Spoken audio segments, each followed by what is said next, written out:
नमस्कार दोस्तों, स्वागत है आपका आपके अपनी YouTube channel RBSC online classes में। आज अपन बात करेंगे 15.2 प्रश्नावली के बारे में। तो 15.1 का अपन बात कर चुके हैं। अगर आपने वो नहीं देखा है तो पहले वो देखें, क्योंकि उसके अंदर इस प्रश्नावली को आगे का ही बताया गया है, यानी पीछे वाला जो बेसिक की तरह वो प्रश्नावली थी, इसके आगे का अब अपन इस प्रश्नावली में पढ़ेंगे। तो इस 15.2 में से आपको जैसे कि पता है 15.2 या 3 में से क्वेश्चन आता है। तो पहले 15.2 और 3 का अपन बेसिक सीखेंगे, इसके फॉर्मूले क्या क्या यूज करेंगे, ठीक है, और किस तरह से यूज करेंगे, ठीक है, तो वो अपन पहले सीखेंगे। उसके बाद अपन देखेंगे तो सारे सवाल आपको आसानी से समझ में आ जाएंगे। तो इसका देखते हैं एक एक सवाल। तो आपको इस वीडियो को पूरा देखना है अगर ये अच्छी तरह समझना है तो देखते हैं 15.2 में क्या सवाल है और कौन कौन से सूत्र यूज करेंगे और इसका बेसिक क्या है। तो देखते हैं इसका सबसे पहले। देखो, आपको जैसा कि बताया था वर्ग का सूत्र क्या होता है, वैसे बताया था वर्ग की परिधि। जैसा कि आपको पहले से ही अपन पिछले सूत्र में बात कर चुके हैं, क्या होता है 2 पाई r, और वर्ग का क्षेत्रफल क्या होता है, वो होता है पाई r स्क्वायर। ये तो अपने पीछे वाली क्लास में ही बात कर चुके हैं, पीछे वाला वीडियो में बात कर चुके हैं। लेकिन अब अपन पढ़ेंगे वो इसके अंदर पढ़ेंगे चाप की लंबाई।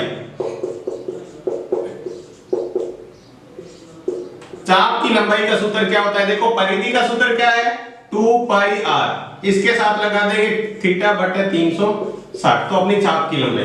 अब चाप की लंबाई देखो होता क्या है चाप की लंबाई। तो देखो मान लो एक वृत्त है, ठीक है, अब ये पूरी लंबाई तो परिधि होती है, आपको सिर्फ यहां से लेके और यहां तक इस लंबाई को ज्ञात करना है।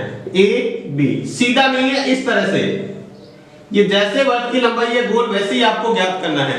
तो इस लंबाई को सीधा ज्ञात नहीं कर सकते। अगर सीधा होता तो अपन स्केल से सीधा नाप सकते हैं, लेकिन इस लंबाई को सीधा नहीं नाप सकते। तो अपने को क्या करना पड़ेगा, एक सूत्र यूज करना पड़ेगा, और ये है सूत्र इसका चाप की लंबाई। इसको बोलते हैं चाप। ये जो टुकड़ा है इसको बोलते हैं चाप, ठीक है, ये होता है इतना सा चाप। और चाप की लंबाई का सूत्र होता है 2 पाई r थीटा बटा 360। देखो परिधि का सूत्र यूज किया, थीटा बटे 360 इसके साथ आपको लगाना है। थीटा बटे 360 लगाते ही परिधि के साथ चाप की लंबाई बन जाती है, यानी इसका एक टुकड़ा, क्योंकि पूरा कोण 360 होता है, 360 का एक हिस्सा कर दिया, जितना कोण यहाँ पे बनेगा, ठीक है, इस चाप पर जितना कोण बन रहा है, जैसे मान लो ये इसका केंद्र है, ऐसे यहाँ पर जो कोण बनेगा वो इसका थीटा होगा, ठीक है, ये और ये, तो ये कोण बन रहा है, ये क्या हो गया थीटा। ये है सबसे इंपॉर्टेंट पहला सूत्र। इसके अंदर अपन दूसरा देखेंगे, वो देखेंगे लघु त्रिज्याखंड का क्षेत्रफल। लघु त्रिज्याखंड का क्षेत्रफल। अब ये लघु त्रिज्याखंड क्या होता है, पहले तो अपन देखेंगे त्रिज्याखंड क्या होता है, फिर लघु और दीर्घ देखेंगे। तो देखो त्रिज्याखंड होता क्या है, मान लो ये वृत्त है, ठीक है, इस वृत्त का ये केंद्र है, ठीक है, पूरे वृत्त का क्षेत्रफल क्या होता है अपने को पता है पाई r स्क्वायर। ये तो पूरे वृत्त का है। अब अपने को पूरा वृत्त ज्ञात नहीं करना है, अपने को तो इतना सा टुकड़ा इस वृत्त का ज्ञात करना है। इतने से टुकड़े का क्षेत्रफल क्या है वो आपको बताना है। ये जो इतना सा क्षेत्रफल है इसका आपको बताना है। ये इतना सा टुकड़ा है, देखो त्रिज्या से बना हुआ, इधर भी त्रिज्या है इधर भी त्रिज्या है, तो इसको क्या बोल देंगे त्रिज्याखंड। खंड का मतलब होता है टुकड़ा, यानी त्रिज्याओं से बना हुआ टुकड़ा। और ये जो कोण है वो बन रहा है मान लो थीटा, ठीक है, और ये त्रिज्या इसकी r, ये इसका केंद्र हो गया O। तो इसका सूत्र क्या बन जाएगा लघु त्रिज्याखंड। ये देखो छोटा सा त्रिज्याखंड है तो इसको क्या कहेंगे लघु त्रिज्याखंड। लघु त्रिज्याखंड, ठीक है, ये हो गया लघु त्रिज्याखंड। तो इसके साथ में क्या लगाएंगे थीटा बटे 360, ये हो गया थीटा बटे 360। और ये जो बाकी भाग बचा हुआ ये भी एक त्रिज्याखंड है, ये जो बचा हुआ भाग है ये भी एक त्रिज्याखंड है, इसको बोलते हैं दीर्घ त्रिज्याखंड। क्या बोलते हैं दीर्घ त्रिज्याखंड, दीर्घ त्रिज्याखंड, ठीक है। अगर आप दीर्घ त्रिज्याखंड का सूत्र निकालेंगे तो दीर्घ जहां भी नाम आ गया अपने क्या करेंगे इसको पाई r स्क्वायर में से घटा देंगे। दीर्घ त्रिज्याखंड का क्षेत्रफल, दीर्घ त्रिज्याखंड का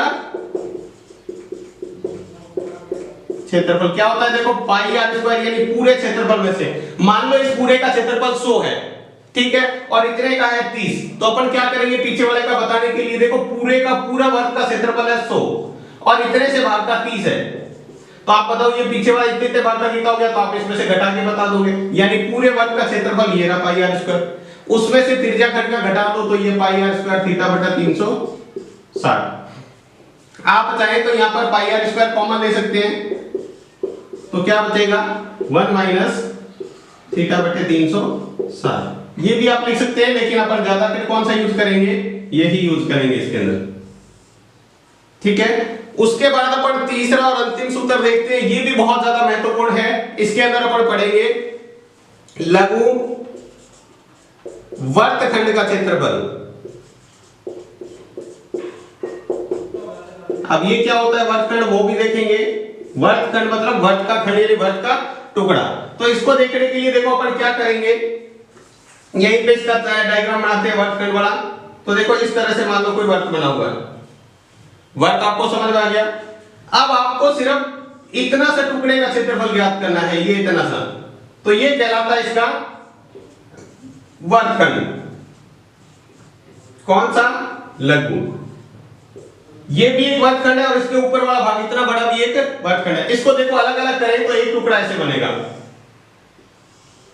ये है इसका एक टुकड़ा, ये तो लघु वर्तखंड है। और दूसरा देखो इस तरह से बनेगा, ये हो गया इसका दीर्घ त्रिज्याखंड, ये त्रिज्याखंड है दोनों। ऐसे वर्तखंड के दो टुकड़े देखो, इसको एक अलग कर लो, इतना सा मान लो टुकड़ा अलग कर लिया, तो पीछे बचा हुआ ये क्या हो गया, ये हो गया अपना दीर्घ वर्तखंड। ठीक है, इसको यहां से मिला देते हैं, ये अपन ज्ञात करेंगे, ये थीटा काम में लेंगे। ठीक है, यहां पर भी जैसे थीटा काम में लिया और ये इसकी त्रिज्या है। देखो केंद्र और इसको मिलाने वाली क्या होती है, त्रिज्या। तो इसका सूत्र क्या होता है, देखो इसका सूत्र होता है पाई आर स्क्वायर थीटा बटा 360 minus 1/2 r square sine theta. ठीक है, 1/2 आर स्क्वायर साइन थीटा। इसका सूत्र होता है किसका, लघु वर्तखंड का क्षेत्रफल। लघु वर्तखंड यानी इतना सा टुकड़ा है मात्र, ये इसको अलग करें तो ये सिर्फ इतना सा टुकड़ा है। देखो ध्यान रखें, ये इतना सा है लघु। और दीर्घ की बात करें तो दीर्घ का ये फिर ऊपर वाला टुकड़ा ये इतना, ये दीर्घ वर्तखंड है। इसका ज्ञात करेंगे तो इसको भी क्या करेंगे, पाई आर स्क्वायर में से घटा देंगे। अगर आपको दीर्घ वर्तखंड निकालना है, दीर्घ वर्तखंड का क्षेत्रफल, तो आप कैसे निकालेंगे, पहले निकालेंगे पाई आर स्क्वायर, उसमें से घटाएंगे लघु वर्तखंड का। क्या होता है, पाई आर स्क्वायर थीटा बटा 360 minus 1/2 r square sine theta. ये इतना सूत्र है। देखो दिखने में बहुत बड़ा दिख रहा है, लेकिन आप करेंगे तो बिल्कुल आसान हो जाएगा, ऐसा कुछ नहीं है इतना बड़ा आपको निकालना। तो देखो अपने दोबारा से इसको देखते हैं, इतनी चीजें अपने को काम में लेनी है। देखो सबसे पहले तो आपको ये दोनों सूत्र तो पता ही है, वर्त का परिधि और वर्त की क्षेत्रफल। उसके बाद है चाप की लंबाई। चाप की लंबाई का सूत्र होता है, देखो परिधि का यहां से यहां 2 पाई आर, तो परिधि का सूत्र है थीटा बटे 360 लगाते ही चाप की लंबाई का सूत्र बन जाएगा। आपको ध्यान रखना है चाप की लंबाई होती क्या है, ये इस तरह की लंबाई है। ठीक है, दूसरा है लघु त्रिज्याखंड का क्षेत्रफल। अगर लघु लिखा हुआ है तो ही ठीक है, सिर्फ त्रिज्याखंड लिखा है तो ही आपको यही सूत्र लगाना है। अगर लघु नहीं लिखा है तो भी आपको त्रिज्याखंड लिखा है तो ही आपको यही सूत्र लगाना है। ध्यान रखना है, लघु का ही लगाना है। जो सूत्र होता है वर्त का, देखो क्षेत्रफल होता है पाई आर स्क्वायर, इसके साथ थीटा बटा 360 लगा दो तो ये क्या बन जाएगा, देखो ये पाई आर स्क्वायर होता है वर्त का क्षेत्रफल, थीटा बटे 360 लगाते क्या बन गया, त्रिज्याखंड का क्षेत्रफल। उसके बाद दीर्घ का ज्ञात करना है, तो दीर्घ में क्या होता है, पूरे वर्त के क्षेत्रफल में से वो घटा देते हैं तो दीर्घ का बनेगा। ऐसे देखो लघु वर्तखंड का क्षेत्रफल आपको निकालना है। वर्तखंड क्या होता है, वर्त का एक खंड, वो तो त्रिज्या से बना खंड होता है, ये वर्त का ही खंड होता है, सिर्फ इतना सा टुकड़ा। ठीक है, तो ये होता है वर्तखंड। इसका क्षेत्रफल का सूत्र होता है, देखो यहां तक तो त्रिज्याखंड का ही क्षेत्रफल है, ये minus 1/2 sine r square sine theta लगा देते हैं तो फिर आपका बन जाता है वर्तखंड का क्षेत्रफल। तो ये चीजें आपको अच्छी तरह समझ में आनी चाहिए। इसके बाद देखते हैं दो बहुत ही इंपॉर्टेंट बातें हैं, ये आपको बहुत ही अच्छी तरीके से याद ही रखना है। आप एक बार इसे पढ़ लोगे तो वैसे भूलोगे नहीं। तो देखो पहली बात क्या है, वो अपन बात करेंगे मिनट की सुई की, यानी मिनट की सुई द्वारा 1 मिनट में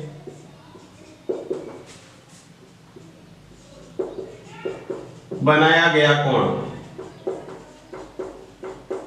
मिनट की सुई द्वारा 1 मिनट में कितने डिग्री का कोण बनता है, 6 डिग्री का। मिनट की सुई द्वारा 1 मिनट में कोण बनेगा। ध्यान रखना, मिनट की सुई 1 मिनट में कितने डिग्री कोण बना देती है, 6 डिग्री का, ठीक है।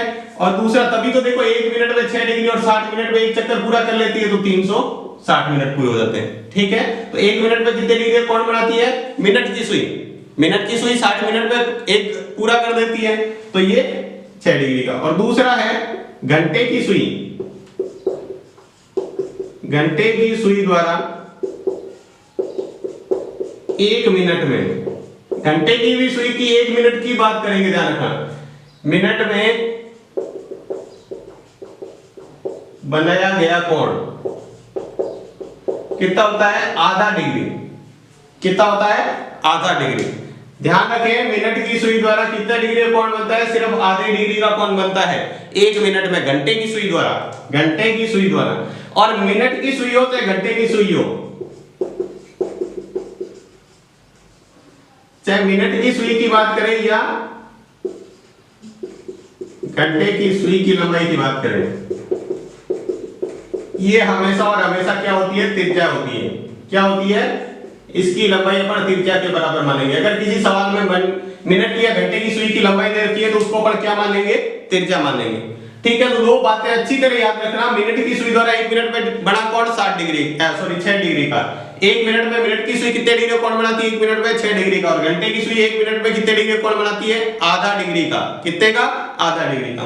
तो ये चीजें आप अच्छी तरह याद रखिए, तो आप निश्चित तौर पे 15.2 प्रश्नावली में कहीं भी आपको रुकेंगे नहीं, मतलब कहीं भी आप अटकेंगे नहीं इसके अंदर। तो अब देखते हैं 15.2 के सवाल, ताकि आपको आसानी से समझ में आ जाए। इसके बाद देखते हैं अपन एक सवाल, तो आपको आसानी से समझ में आ जाएगा। अब आपको करना क्या है? बस सूत्र ध्यान में रखने हैं और आप कोई सा भी सवाल आसानी से कर पाएंगे। तो देखो सवाल क्या दिया हुआ है, एक वृत्त की त्रिज्या 7 सेंटीमीटर, वृत्त की त्रिज्या आपको दे रखी है, चाप द्वारा केंद्र पर आंतरिक कोण 60 डिग्री है, यानी कोण कितना है? 60 डिग्री। आपको चाप की लंबाई बतानी है, तो आपको क्या होना चाहिए? देखो चाप की लंबाई पूछिए तो चाप की लंबाई वाला सूत्र पता होना चाहिए। तो जो चीज पहले दे रखी है वो देख लेते हैं। पहले आपको दे रखा है वृत्त की त्रिज्या। वृत्त की त्रिज्या को अपन 8 से लिखते हैं, जो है 7 सेंटीमीटर, और है केंद्र पर आंतरिक कोण,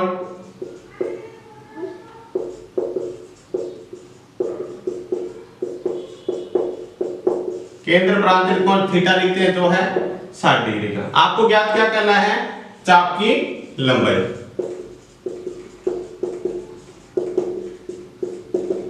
आपको ज्ञात करना है, तो सबसे पहले सूत्र लगाते हैं। देखो चाप की लंबाई का आपको कुछ नहीं करना, सवाल में दिया हुआ है, बस उसी का ही सूत्र लगाना है, ज्यादा कोई दिमाग लगाने की बात नहीं है।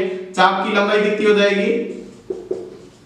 आपको सूत्र बनाया था, परिधि से बनेगा। चाप की लंबाई किससे बनती है? परिधि से। तो 2 पाई r लगाएंगे और थीटा बटे 360, ठीक है। इसका मान जैसे वैसे रखते दो, 2 × 22 × r का मान है 7 और थीटा का मान है 60, तो 22/7 होता है।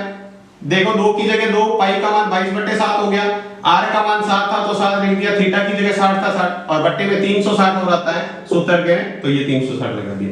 अब देखो ये 7 से काटना भी, आपको कुछ बच्चे होते हैं उसको काटना नहीं आता, तो देखो ऊपर वाली किसी भी संख्या को नीचे वाली किसी भी संख्या से काट सकते हैं, बस सेम पाड़ा होना चाहिए।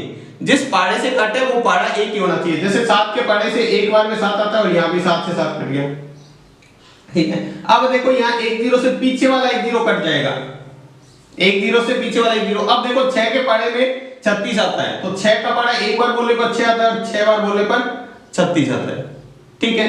अब ये नीचे वाली संख्या ऊपर वाली फिर किसी से काट सकते हैं, एक बार कटने के बाद दोबारा भी कर सकती है। तो 2 के पाड़े से 2 1 2, 2 का पाड़ा 3 बार बोलते हैं तो 6 आता है। देखो ऊपर बचा है 22, नीचे बचा है 3, तो क्या आ जाएगा? 22/3 सेंटीमीटर। चाहे तो आप इसको भाग करके भी निकाल सकते हैं, तो कितना आ जाएगा? देखो 7.33 सेंटीमीटर, ठीक है। तो कितना निकाल सकते हैं? चाहे ये लिख दो आंसर, चाहे ये भी लिख सकते हैं।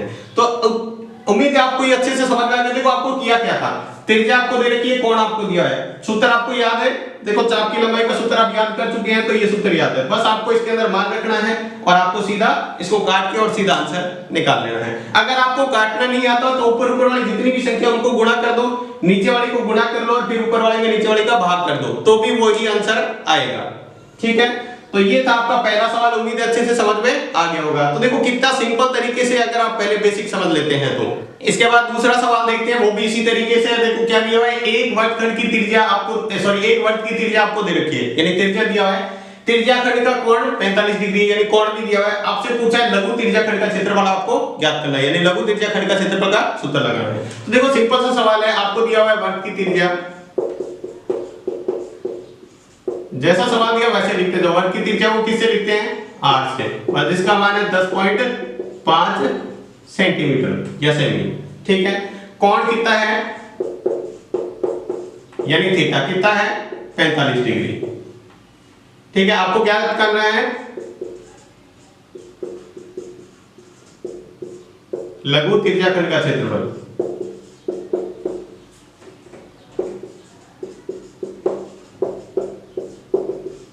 आपको ज्ञात करना है, तो जो ज्ञात करना उसी के सूत्र लगाएंगे। तो लघु तिर्य्याखंड का सूत्र होता है, लघु तिर्य्याखंड का क्षेत्रफल बराबर, अभी आपको बताया था, लघु तिर्य्याखंड किससे निकलता है? वर्ग के क्षेत्रफल से। वर्ग का क्षेत्रफल क्या होता है? पाई आर स्क्वायर, इसके साथ थीटा बटे 360 लगा दो।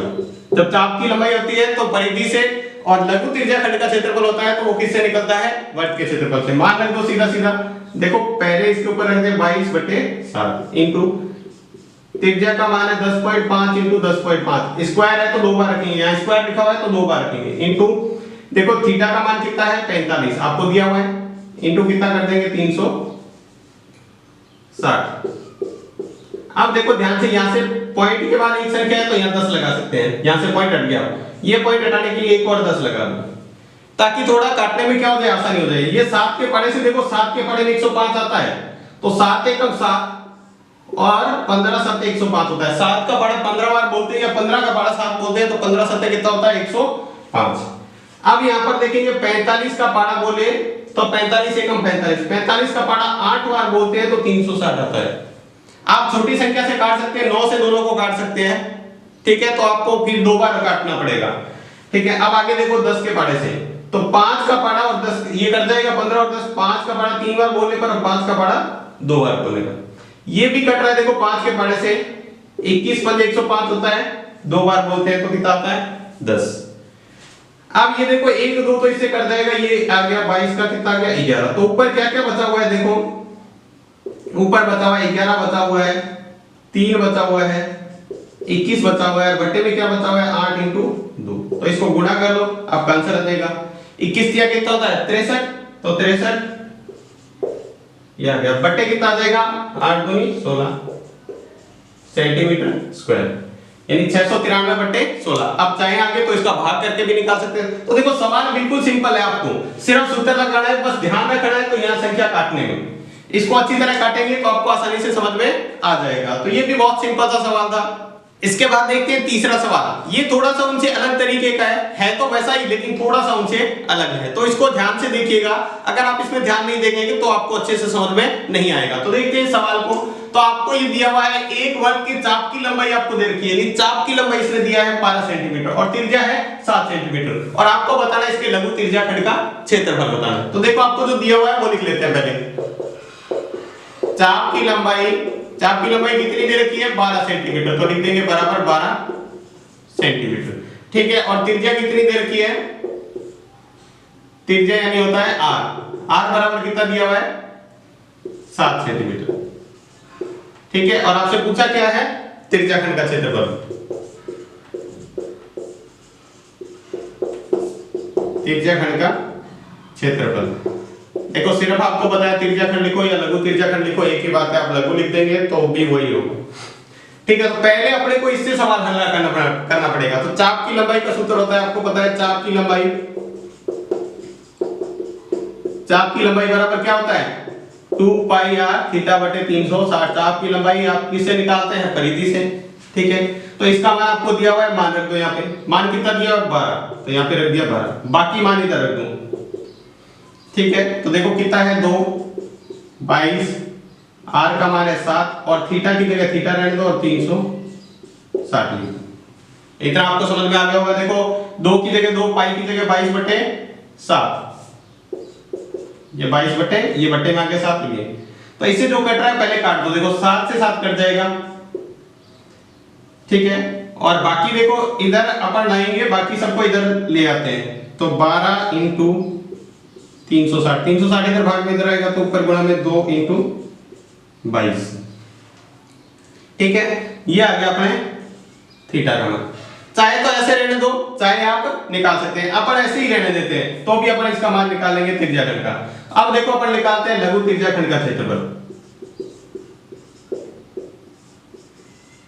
लघु त्रिज्याखंड का क्षेत्रफल क्या सूत्र होता है? पाई आर स्क्वायर थीटा बटा 360। कोई ज्यादा मुश्किल नहीं है, देखो सवाल तो उसी तरह है। पाई का मान लिख दिया 22/7 इंटू आर का मान कितना है 7 इंटू 7, ठीक है, इंटू 360। अब देखो थीटा का मान रखेंगे आप। थीटा का मान कितना है? ये रहा 12 इंटू 360, तो लिखेंगे 12 इंटू 360 बटे, जो इसके बट्टे में आ रहा है वो यहां भी बट्टे में लिखेंगे 2 इंटू 22। देखो पाई का मान 12 इंटू 360, सॉरी थीटा का मान 12 इंटू 360 बटे 2 इंटू 22। ये उठा के ऐसे कैसे रख दिया, तो देखो 22 से 22 कट गया पूरा, ठीक है, 7 से 1 7 कट गया, 360 से 360 कट गया, तो बचा क्या? एक तो 7, ये 2 से 12 कट रहा है, 2 1 2 6, 6 और 7 होता है, 7 से कितना होता है 42, और क्षेत्रफल है इसलिए क्या लगाएंगे सेंटीमीटर स्क्वायर लगाना है। क्षेत्रफल होता है वहां सेंटीमीटर स्क्वायर लगाएंगे, ध्यान रखना है। तो ये आ गया, सिंपल सा सवाल था। देखो सवाल बहुत ज्यादा, देखो वैसे तो आपको आसानी से समझ सकते हैं, अगर थोड़ा सा भी आप इसके अंदर अच्छे से ध्यान देंगे तो सवाल बिल्कुल सिंपल है। आपको क्या करना था, यहाँ चाप की लंबाई का सूत्र है, जैसे कि जैसे लगाना है, और इससे क्या करना है थीटा का मान निकालना है। थीटा का मान आप चाहे पाई का मान पाई रख के भी निकाल सकते थे, और इसको पूरा हल करके गुणा भाग करके भी निकाल सकते थे, तो लेकिन अपने को गुणा भाग करने की जरूरत ही नहीं है, क्योंकि यहाँ पर काटने में आसानी हो जाएगी उतनी ही। अगर यहाँ पर गुणा भाग करेंगे उतना ही बड़ा गुणा भाग यहाँ पर करना पड़ेगा, आंसर वही आएगा। तो इससे अच्छा आप इस तरीके से करेंगे, तो ये का ये मान उठा के यहाँ पर रखेंगे, तो सवाल आसानी से आपको एक संख्या भी कट जाएगी और आप इसको सवाल को आसानी से कर भी पाएंगे। तो ये था आपका तीसरा सवाल। उम्मीद है ये भी आपको अच्छे से समझ में आ गया होगा। तो आज की क्लास में बस इतना ही। क्लास आपको कैसी लगी हमें कमेंट बॉक्स में लिखकर जरूर बताएं। देखो वैसे तो क्लास में बच्चे सामने होते हैं तो उनसे पूछ लेते हैं कि हाँ भाई बच्चा तेरे को समझ में आया या नहीं आया। अब आपसे तो सीधा डायरेक्ट बात होनी मुश्किल है, तो आप हमें कमेंट बॉक्स में लिखकर ज्यादा से ज्यादा जवाब दिया करें, ताकि हमें पता चले कि सब बच्चों को समझ में आ रहा है या नहीं, या अपने को कोई पढ़ाने का तरीका चेंज करने की जरूरत है। ताकि मेरा मकसद ये है कि सभी, जितना बच्चा कमजोर से कमजोर, वैसे तो होता नहीं है, खुद को मानते हैं कमजोर, ठीक है, वो उसको भी समझ में आए चाहे कितना भी इंटेलिजेंट है। तो मेरा मकसद ये है कि सभी बच्चों को कवर किया जाए, ठीक है। तो आप मुझे कमेंट में ज्यादा से ज्यादा लिख के बताएं कि आपको अच्छे से समझ में आ रहा है या नहीं। तो आज की क्लास में बस इतना ही। अगर आपको ये वीडियो अच्छा लगा है तो लाइक भी करें। तो आज की क्लास में बस इतना ही, धन्यवाद।